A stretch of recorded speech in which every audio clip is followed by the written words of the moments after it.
नमस्कार, good morning, सुप्रभात। अपना उत्तराखंड देख रहे हैं आप और मैं हूं आपके साथ शिवांगी जैन। बुलेटिन की शुरुआत करेंगे खास खबरों के साथ। खबर नई टेहरी से है, जहां भागीरथीपुरम टॉप टेरिस में टेहरी हाइड्रो डेवलपमेंट कॉरपोरेशन के अध्यक्ष और विश्नोई समाज ने एक प्रेस वार्ता कर बताया कि टेहरी बांध परियोजना के अधिकारियों ने एक और उपलब्धि हासिल की है। पंप स्टोरेज प्लांट के प्रथम यूनिट 250 मेगावाट राष्ट्रीय ग्रिड के साथ सफल सिंक्रोनाइजेशन किया गया है। देश का पहला पंप स्टोरेज प्लांट बनकर तैयार हो चुका है। प्रथम यूनिट 250 मेगावाट को ग्रिड के साथ सिंक्रोनाइज कर दिया गया है।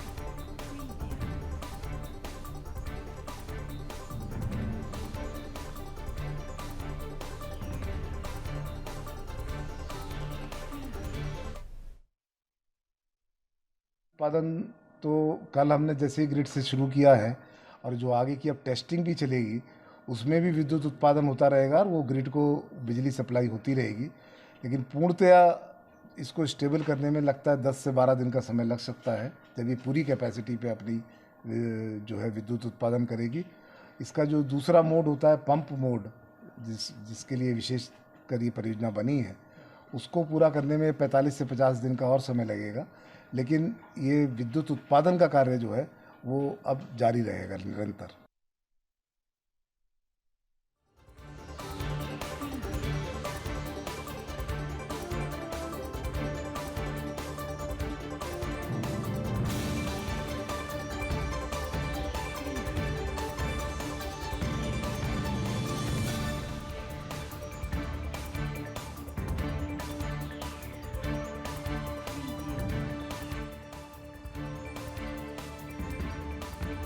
खबर बागेश्वर से है, जहां एसडीओ आरसी तिवारी ने कई विभागों का औचक निरीक्षण किया है। निरीक्षण के दौरान कई कर्मचारी और अधिकारी अनुपस्थित पाए गए। निरीक्षण के बाद एसडीओ आरसी तिवारी का कहना है कि राज्य सरकार के आदेशों के तहत समय समय पर जिला स्तरीय विभागों का औचक निरीक्षण किया जाता है। विकास भवन में किए गए औचक निरीक्षण में सीडीओ ने पाया कि अधिकारी वर्ग छुट्टियों के आदी हो गए हैं। कार्य दिवस पर कार्यालय में उपस्थित रहने से अधिकारी वर्ग कतरा रही हैं। एसडीओ बागेश्वर ने लापरवाह अधिकारियों पर 3 मौकों के तहत दंडात्मक कार्रवाई का फैसला किया है।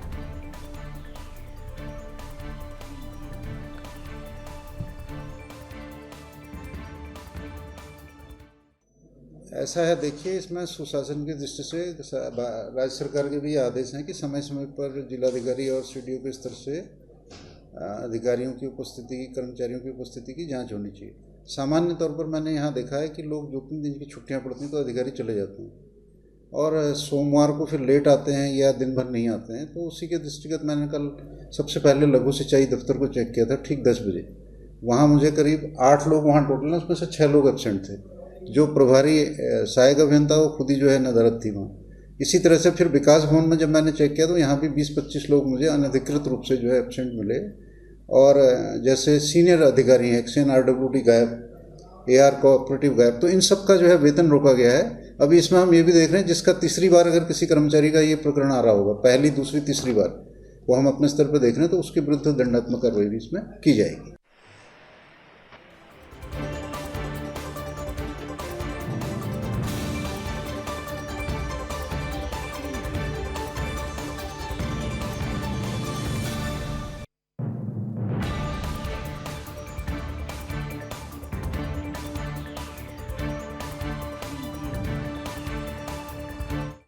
खबर मसूरी से है, जहां स्वच्छता सर्वेक्षण 2023 में मसूरी नगरपालिका प्रशासन को दूसरा स्थान हासिल करने पर 20 लाख रुपए का इनाम मिला है, जिसके तहत मसूरी एसडीएम अनामिका ने स्वच्छता कर्मचारियों को ठंड से बचने के लिए गर्म ट्रैक सूट बांटे हैं। एसडीएम ने बताया कि मसूरी नगरपालिका परिषद में कार्यरत सभी स्वच्छता कर्मचारियों के स्वास्थ्य और सुरक्षा को लेकर काम किया जा रहा है और बढ़ती ठंड को देखते हुए कर्मचारियों को गर्म ट्रैक सूट बांटे जा रहे हैं।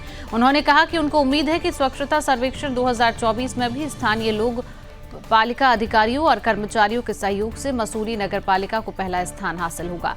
उन्होंने कहा कि 2024 का स्वच्छता सर्वेक्षण की थीम ट्रिपल आर है, जिसके तहत रिड्यूस, रीयूज और रिसाइकिल है। इसमें कूड़ा के उत्पादन को कम करना, उसे रिसाइकिल करना और उसी सामान को दोबारा से इस्तेमाल किया जाना है।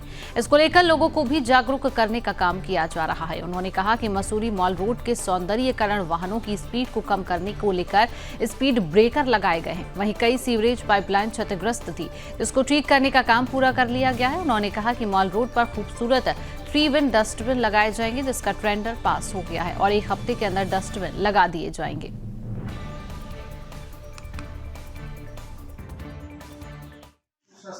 जैसा कि हम सभी को पता है कि जो मसूरी नगर पालिका है, इसको दूसरा स्थान मिला था स्वच्छता सर्वेक्षण में, और जिसके अंतर्गत हम लोगों को प्राइज मनी मिला था। और इसमें हमारा ये भी उद्देश्य है कि इनके लिए हम लोग इनका स्वास्थ्य और सुरक्षित, ये लोग जब भी सफाई करें तो ये स्वस्थ रहें और सुरक्षित रहें, तो इसी क्रम में इनको ये ट्रैक सूट दिया गया है।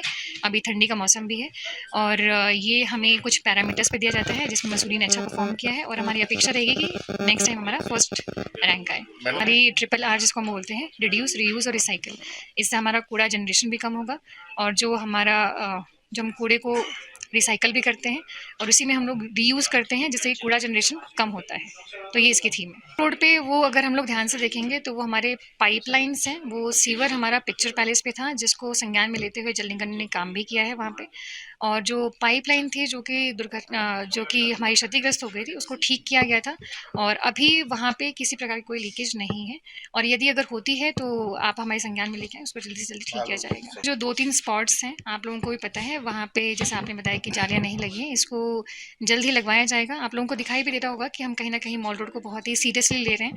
10-15 लोग हैं, उनको बांट देंगे, फिर बाकी धीरे-धीरे शिफ्ट वाइज सबको आप ऐसे दे देंगे।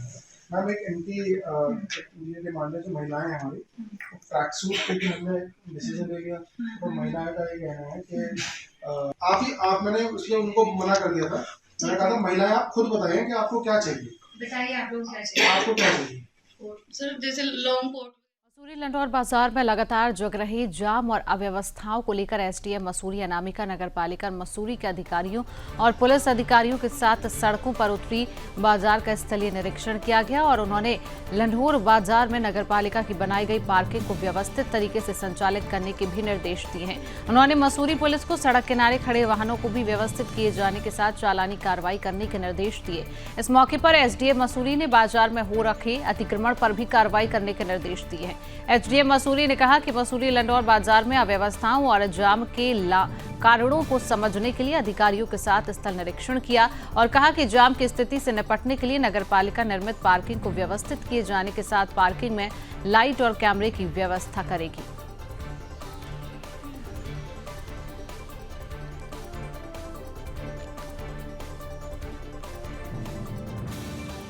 समस्या है, एक तो ट्रैफिक की है और दूसरा अतिक्रमण की है, और दोनों पे सख्ती से कार्रवाई की जा रही है।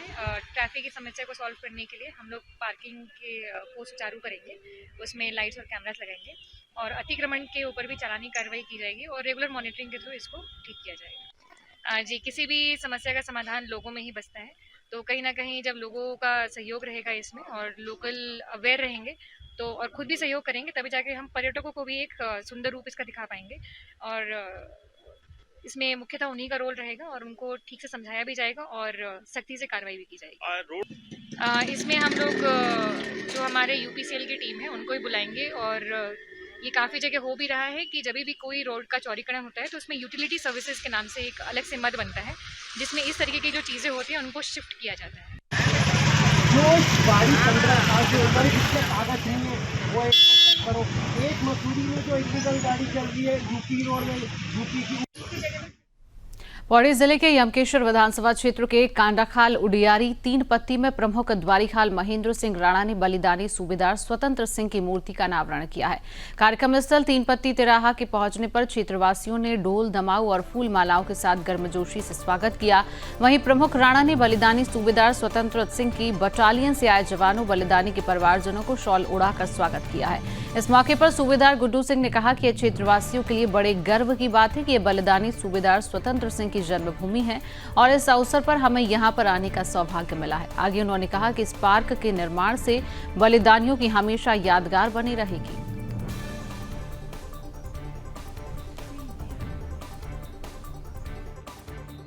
ब्लॉक के अंतर्गत शहीद स्वतंत्र सिंह जी की मूर्ति का अनावरण किया गया और वो हमारे हमेशा हमारे दिलों में याद रहेंगे और उस क्षेत्र के उस चौक को शहीद सतवंत सिंह के नाम से जाना जाता है। वतन साथियों,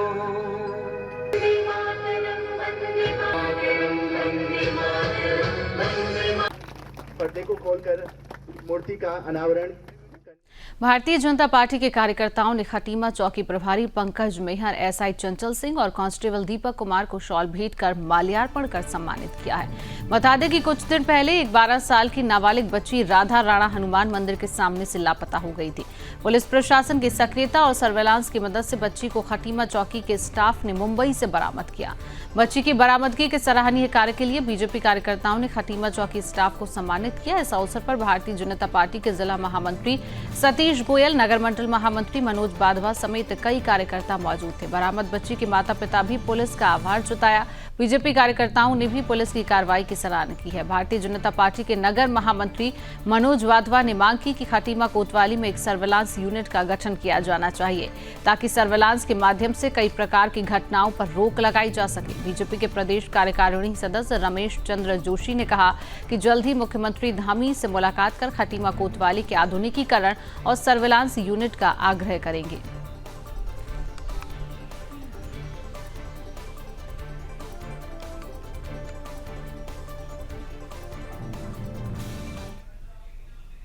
उत्तराखंड के लोहाघाट में एक गाड़ी पुल से गहरी नदी में जा गिरी है। हादसे में 9 लोग घायल हो गए हैं। घटना शिवालय पुल पर हुई।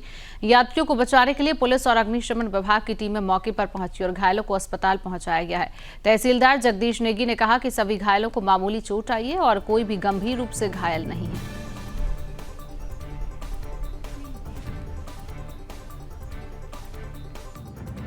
लौटा तो हमारे डीसी सर मंदिर के पुल के पास आवाज़ से आई और तुरंत देखा कि एक वाहन नीचे गिर गया है और तुरंत सभी को सूचित करके हमने रेस्क्यू किया और 9 लोगों को हमने निकाल के हॉस्पिटल को भेज दिया। सर स्थिति कैसी है? स्थिति सामान्य रूप से अभी तक चोटिल है और ज़्यादा ऐसे देखने में तो ज़्यादा गंभीर कोई भी नहीं लग रहा है।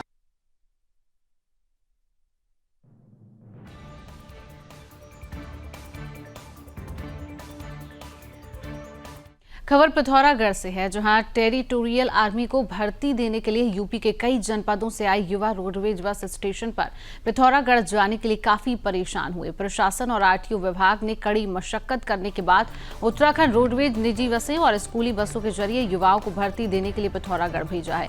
युवाओं की संख्या इतनी अधिक थी कि कुछ युवाओं को रोडवेज बस के पीछे सामान रखने वाली डिग्गी में अपनी जान जोखिम में डालकर जाना पड़ा। आप वीडियो में देख सकते हैं कि किस तरीके से आर्मी भर्ती देने जाने वाले युवा किस तरह भर्ती के लिए जा रही हैं। पिथौरागढ़ उत्तराखंड हल्द्वानी रोडवेज बस में युवाओं का जोखिम भरा हुआ सफर नजर आया है।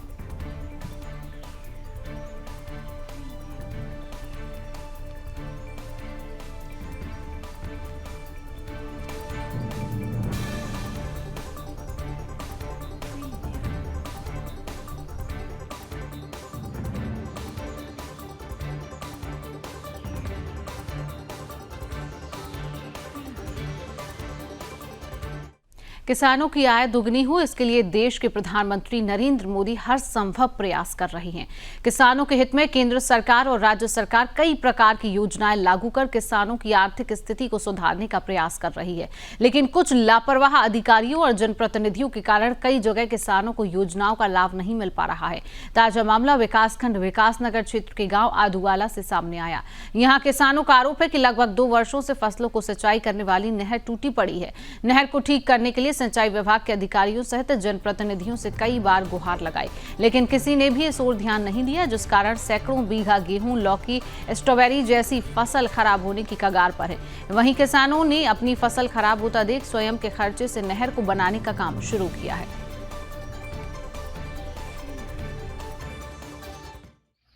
सल्लू नाम है सर मेरा। समस्या सर नाड़ी की हो रही, बहुत ज़्यादा दिक्कत हो रही है, हमें पानी फेरने में बहुत दिक्कत हो रही है। सारी नाड़ी टूटी पड़ी है, सबको बोल दिया, प्रधान को बोल दिया और विभाग वालों को बोल दिया, कोई नाड़ी नहीं बना रहा है।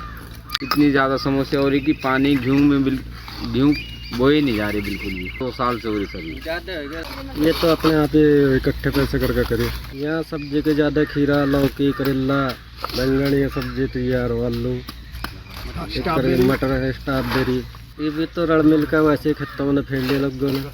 बाकी फिर नाड़ी तो खराब पड़ी थी, अपने आप ठीक करनी पड़ रही। पता नहीं, बस वहाँ करवाओ लोग काम, जहाँ कम खर्चा आ जाए, प्लस्तर करके हो जाए अपना।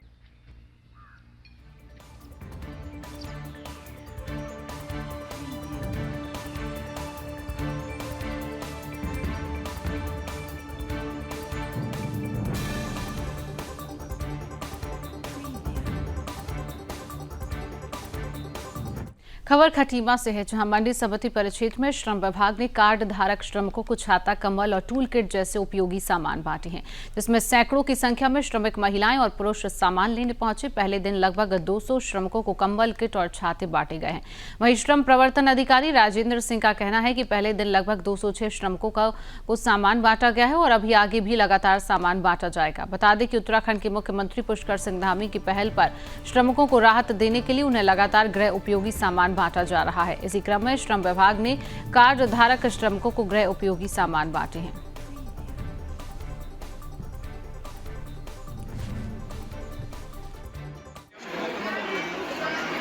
माननीय मुख्यमंत्री हमारे प्रदेश के मुख्य श्री पुष्कर सिंह धामी जी द्वारा विकासखंड खटीमा में आज श्रम विभाग के द्वारा छाता, कंबल और जरूरी सामान जो श्रम विभाग के काम आते हैं, जैसे टूल किट वगैरह दी जाती है, ताकि जहाँ पे जो बेरोजगार लोग हैं उनको रोजगार मिले और आगे बढ़ने का अच्छा मौका दिया जा रहा है।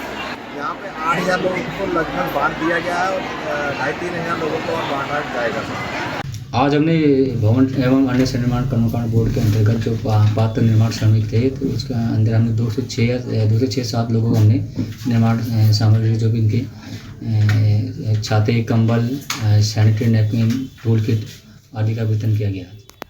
ये अभी कैंप अभी चलेगा। अभी हमारी कोशिश ये रहेगी कि ज़्यादा से ज़्यादा लोगों को इसका लाभ मिल सके, तो हमारी कोशिश ये रहेगी कि 4-3 अगर एक पर डे हम 300-400 लोगों को भी हम सामान दे दें, तो हफ्ते भर के करीब हमारे ये सामान का वितरण समाप्त हो जाएगा।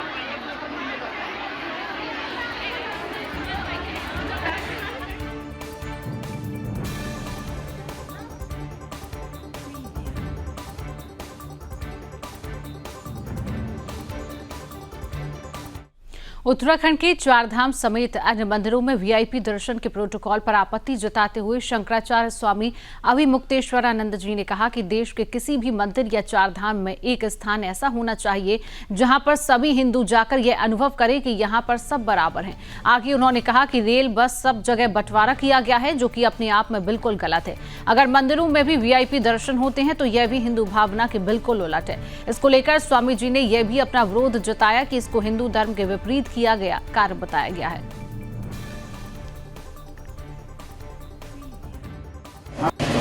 कि किसी भी मंदिर में, चाहे वो चारधाम हो, चाहे कोई देश का मंदिर हो, कम से कम एक स्थान ऐसा होना चाहिए जहां पर हर हिंदू जा करके ये अनुभव करे कि यहाँ पर सब बराबर हैं। अब भारत में स्टेशन में आपने ट्रेन में क्लास बना दिए हैं, लाउंज बना दिए हैं, अलग अलग कैटेगरी के, हर जगह पर भेद हो गया है। केवल एक हमारे भगवान के मंदिर बचे हैं जहाँ पे हम एकाकार हो सकते हैं। वहाँ पर भी अगर वीआईपी और गैर वीआईपी बनाएंगे तो ये हिंदू धर्म की मूल भावना के प्रतिकूल है, और इसीलिए किसी भी जगह वीआईपी दर्शन या कैटेगराइज दर्शन के हम विरुद्ध हैं और हम इसको हिंदू धर्म के विपरीत किया गया कार्य मानते हैं। बताने वाला कोई नहीं, सामने जाने पर भी कहने की हिम्मत नहीं। तो ऐसी परिस्थिति में हमने सोचा कि ठीक है, सच बोलने से तात्कालिक नुकसान होता है कि तत्काल लोग, बहुत से लोगों को बुरा लग जाता है, वो कट जाते हैं। तो अगर खबर मसूरी से है, जहां विंटरलैंड कार्निवल को भव्य बनाने के लिए एसडीएम अनामिका सिंह ने अधिकारियों और स्टेक होल्डरों के साथ एसडीएम कार्यालयों में बैठक की है। इस मौके पर मसूरी में दिसंबर के अंतिम सप्ताह में होने वाले मसूरी विंटरलैंड कार्निवल के जनवरी के पहले सप्ताह में करवाए जाने पर विचार विमर्श किया गया। एसडीएम ने अधिकारियों को कार्निवल को भव्य बनाने के लिए कार्यक्रमों की रूपरेखा तैयार करने के निर्देश दिए। इन कार्यक्रमों में सांस्कृतिक कार्यक्रम, एडवेंचर खेल प्रतियोगिताएं, गोष्ठियां, पारंपरिक कार्यक्रम और फूड फेस्टिवल शामिल होंगे। एसडीएम ने कहा कि कार्निवल में राज्य के स्थानीय कलाकारों को शामिल किया जाए। बता दें कि दिसंबर के अंतिम सप्ताह में मसूरी में पर्यटकों की भारी भीड़ रहती है और कार्निवल आयोजित होने के कारण व्यवस्था चरमरा जाती है, जिससे स्थानीय लोगों के साथ पर्यटकों को भी भारी परेशानी होती है, जिसको देखते हुए मसूरी के स्टेक होल्डरों ने जनवरी के पहले सप्ताह में कार्निवल आयोजित करने का सुझाव दिया। ऐसे में वह उच्च अधिकारियों से कार्निवल को लेकर प्रस्ताव रखेगी।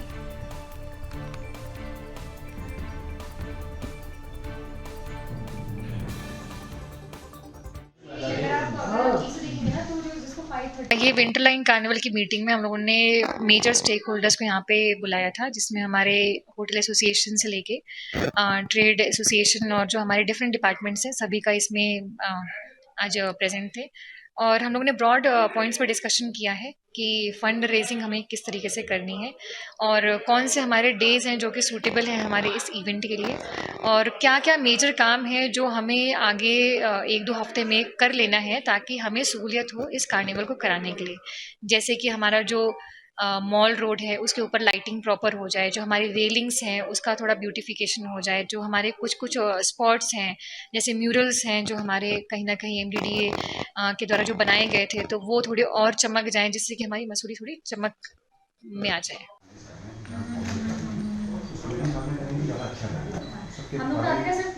रुद्रपुर के फॉरेंसिक साइंस लेबोरेटरी में 10 दिन से चल रही कार्यशाला का समापन बड़ी धूमधाम से किया गया है, जहां कार्यक्रम में संयुक्त निदेशक नोडल ऑफिसर RFSL ने पौधारोपण किया। Chief forensic scientist doctor SK Jain forensic science lab Rudrapur पहुंचे। उन्होंने पौधारोपण किया और छात्र छात्राओं की फॉरेंसिक कार्यशाला में प्रशिक्षण के सर्टिफिकेट दिए। बता दें कि डॉक्टर दयाल शरण समय समय पर लैब में युवा पीढ़ियों को इंटर्नशिप करवाते हैं।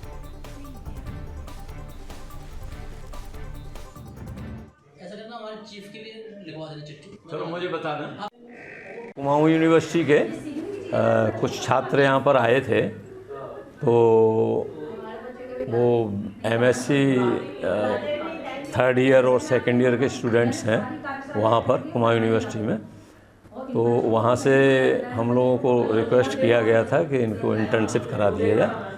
तो वही इंटर्नशिप प्रोग्राम था जो आज समापन हुआ जिसका, और हमारे स्टाफ ने और हमारे जितने भी इंस्ट्रक्टर्स और जो फॉरेंसिक एक्सपर्ट्स थे उन्होंने उनको अच्छी तरह से गाइड किया कि फॉरेंसिक का क्या स्कोप है, क्या इसमें किया जाता है, कैसे केसों को जांच की जाती है, बहुत सारी चीज़ें बताई। इसके अलावा हमारे डॉक्टर SK जैन जो चीफ फॉरेंसिक साइंटिस्ट एवं डायरेक्टर हैं DFFS के, directorate of forensic science services के, गृह मंत्रालय दिल्ली से ऑनलाइन उन्होंने बच्चों को कुछ टिप्स दिए। मैं सर्वप्रथम तो फॉरेंसिक एक्सपर्ट डॉक्टर दयाल शरण का शुक्रिया करना चाहती हूँ कि आज जो है फॉरेंसिक के माध्यम से कार्यशालाएं समय समय पर चलाई जाती हैं, जिसमें जो है बच्चों को अवेयर किया जाता है, अवेयरनेस के लिए क्लासेस दी जाती हैं। और आज जो है ऑनलाइन हमारे फॉरेंसिक के चीफ ऑफ दी फॉरेंसिक हैं डॉक्टर SK जैन जी, उनसे मेरी ऑनलाइन वार्ता हुई और मैंने उनसे रिक्वेस्ट किया कि उत्तराखंड राज्य के जितने भी स्टूडेंट्स हैं जो हमारे फॉरेंसिक में आना चाहते हैं, जो भविष्य अपना आजमाना चाहते हैं, उनके लिए जो समय समय पर कार्यशालाओं की स्थापना की जाए और कार्यशालाएँ चलाई जाएँ, जिसके माध्यम से बच्चों को अवेयर किया जाए, उनके भविष्य निर्माण में उनके लिए योगदान होगा। धन्यवाद।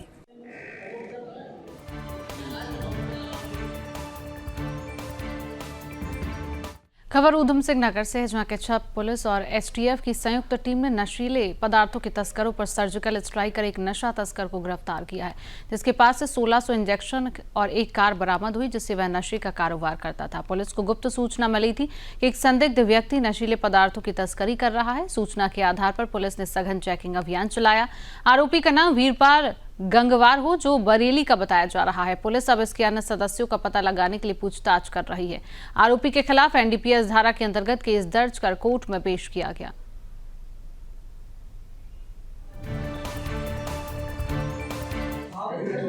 उत्तराखंड शासन द्वारा 2025 तक नशा मुक्त देवभूमि नामक अभियान जो है वो चलाया जा रहा है, जिसमें लगातार STF और उत्तराखंड पुलिस, पूरी उत्तराखंड पुलिस उस अभियान के तहत कार्रवाई कर रही है। इसमें एक संयुक्त टीम बनाई गई थी, जिसमें STF उत्तराखंड की कुमाऊं यूनिट और हमारे थाना किच्छा की पुलिस थी, जिसमें हमें एक बड़ी सफलता मिली है, जिसमें हमें नशीली इंजेक्शन की एक बड़ी खेप हमें मिली है, जिसमें कि 1600 इंजेक्शन थे, जो कि अलग अलग सॉल्ट्स के इंजेक्शन हैं जो कि प्रतिबंधित हैं। इसमें उस व्यक्ति के विरुद्ध NDPS की सुसंगत धाराओं में अभियोग पंजीकृत किया गया है और इसमें हम आगे मामले की इन्वेस्टिगेशन कर रहे हैं कि ये कहाँ से ला रहा था और कहाँ इनको ले जाना था और कहाँ मैन्युफैक्चर हुए हैं। पूरी चेन हम लोग इसमें ट्रेस कर रहे हैं और इसमें हमें उम्मीद है कि हमें और भी इसमें सफलता मिलेगी और ये अभियान भविष्य में भी जारी रहेगा।